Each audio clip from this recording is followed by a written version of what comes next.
qual área da programação atuar. Vocês sabem que eu tô desde janeiro tentando aprender programação do zero, sem faculdade e sem ativar o Windows. E se você quiser acompanhar todo esse processo, o card tá aí na tela, mas tem um problema nisso tudo. Eu tô aprendendo porque eu quero trabalhar com programação. Esse é o objetivo, né? Eu quero ser programador, mas eu vou trabalhar programando o quê? Tem muitos caminhos que um programador pode seguir. Ele pode ser desenvolvedor de sites, de aplicativos, computadores, inteligências artificiais, até micro-ondas. Existem muitas opções e cada uma delas requer um conhecimento bem específico para ser desenvolvida. Mesmo se você estudar por anos e anos, você não vai virar o dragão guerreiro da programação e entender de tudo. É bom você ter um foco. Então, eu tô estudando Python e se vocês lembram bem, não foi porque eu queria trabalhar com ele. Baseado em todos os vídeos que eu vi, a mais fácil e intuitiva para quem tá começando é a Python, então foi por ela que eu comecei.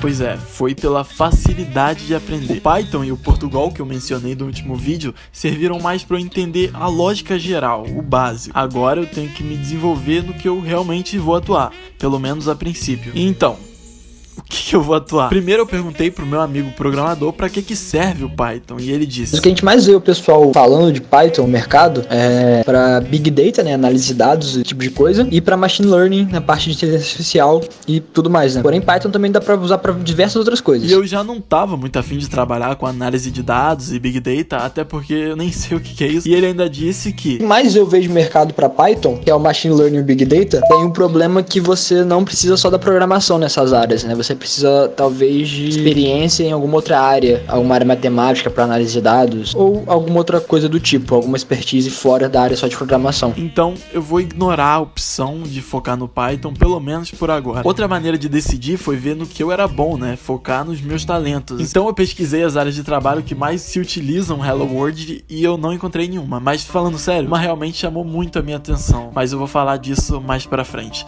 Por agora, o que sempre me atraiu naturalmente foi o Game Development, né? Criar jogos. E existe um mercado e ele realmente dá dinheiro. O André Young, que é um canal que eu gosto muito, tem um vídeo mostrando o lucro de um jogo que ele mesmo criou em 2 meses e chegou a fazer 44 mil reais no primeiro mês. Na verdade, fez muito mais do que isso. Ele fez mais de 100 mil reais. Só que com todo o imposto e esse tipo de coisa, o dinheiro foi caindo e chegou só em 44 mil. O que ainda assim é muita coisa, é mais do que eu já fiz a minha vida inteira. Mas eu ainda acho que esse talvez seja um caso excepcional. Eu tenho a sensação que Game Development é um caminho muito mais incerto pra mim que tô começando. E ganhar dinheiro com jogos parece, sei lá, muito menos palpável. O que não significa que eu não possa no futuro criar jogos, trabalhar com isso e gravar aqui pro canal. Eu ainda quero muito fazer isso, mas eu vou deixar isso mais pra frente. Saindo um pouco do Game Development, como eu falei, tem muitas outras opções, mas como vocês ouviram no áudio, certas áreas você precisa mais do que a programação. Se você quiser trabalhar programando carros, como o da Tesla, por exemplo, que até dirigem sozinho, você provavelmente vai ter que entender muito de engenharia automotiva e esse tipo de coisa. Então, para um iniciante como eu, talvez também não seja uma boa ideia. Isso limita quem tá começando a algumas áreas, e as que eu mais ouço falar é mobile,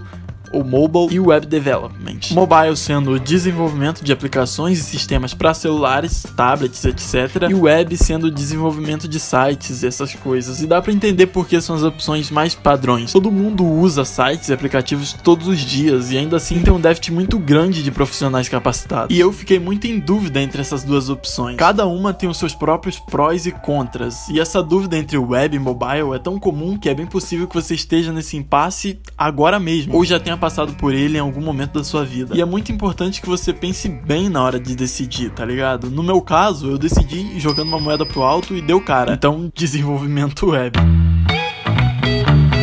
E nisso ainda tem mais uma coisa para você escolher, se você vai se especializar em front-end, back-end ou full stack. Você já deve ter ouvido falar disso muitas vezes, mas eu vou falar sobre mesmo assim. Quem trabalha com front-end programa a parte visual e interativa, nesse caso de um site. É mais o que o usuário tem contato. Por exemplo, essa tela que você está vendo agora. Front-end são todos esses elementos que estão aparecendo aí que você pode interagir. Você pode inclusive testar eles agora mesmo. Você pode clicar no like, no inscreva-se para ver se está tudo funcionando. funcionando, né? Se o programador fez um bom trabalho. Já o back-end é tudo que tá acontecendo por trás da aplicação. Por exemplo, se você tá assistindo esse vídeo até aqui, já deu like e se inscreveu, a programação back-end já armazenou essa informação, enviou para o banco de dados, onde faz todos os cálculos com todas as informações de todas as pessoas que assistiram o vídeo. Além disso, todos esses dados vão pro algoritmo do YouTube, que é uma inteligência artificial que, com base nisso tudo, vai analisar se um vídeo é bom ou não. E isso acontece com todas as 500 horas de vídeo que são enviadas pro YouTube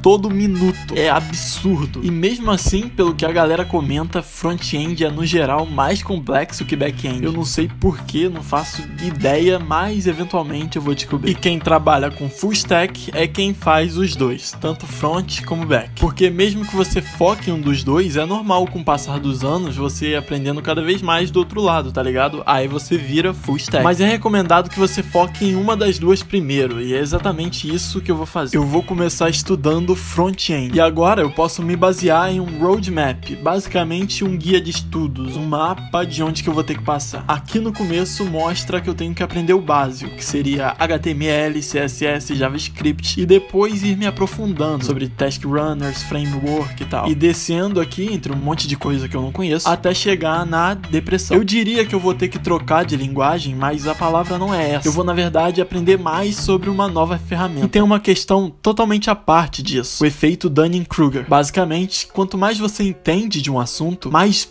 burro você se sente. Quanto mais você estuda, mais você percebe o quão vasto e complexo é tudo aquilo. E por que eu tô falando disso? É porque isso, a parte psicológica, é talvez o maior desafio em estudar programação. Quando eu não sabia de nada, tudo era interessante, você fazia as coisas do zero, aprendendo e tal. Mas depois de um tempo, a cada 2 coisas que você aprende, são 20 que você percebe que nem conhecia. E simplesmente perde a noção de que tá evoluindo. Essa é uma das maiores barreiras que impedem grande maioria das pessoas de avançar. Não só em programação, mas em diversas outras coisas. Se você já aprendeu uma língua nova, você sabe quanto tempo você fica preso sem parecer que tá evoluindo em nada. Isso pode ser muito frustrante e desanimador. Dá vontade de desistir. Mas você só tem que levar em consideração que a maior barreira você já passou, que é a de começar. E todo mundo passa por isso, não tem o que fazer. E uma das formas de se lidar com tudo isso é ter a ajuda de outras pessoas. Trocar ideia com quem já é programador ou com quem tá começando também. E se você quiser, o link para um Discord que eu fiz dessa vez tá aí embaixo no comentário fixado, pra gente trocar uma ideia e evoluir. E esse é o 3º vídeo dessa série sobre programação. Eu realmente queria trazer mais tipos de conteúdo pra cá pro canal, mas eu preciso saber o que vocês gostariam de ver. Então, se você gosta dos meus vídeos, coloca aí nos comentários o que você acha que eu devia trazer pra cá. Ajudaria muito de verdade.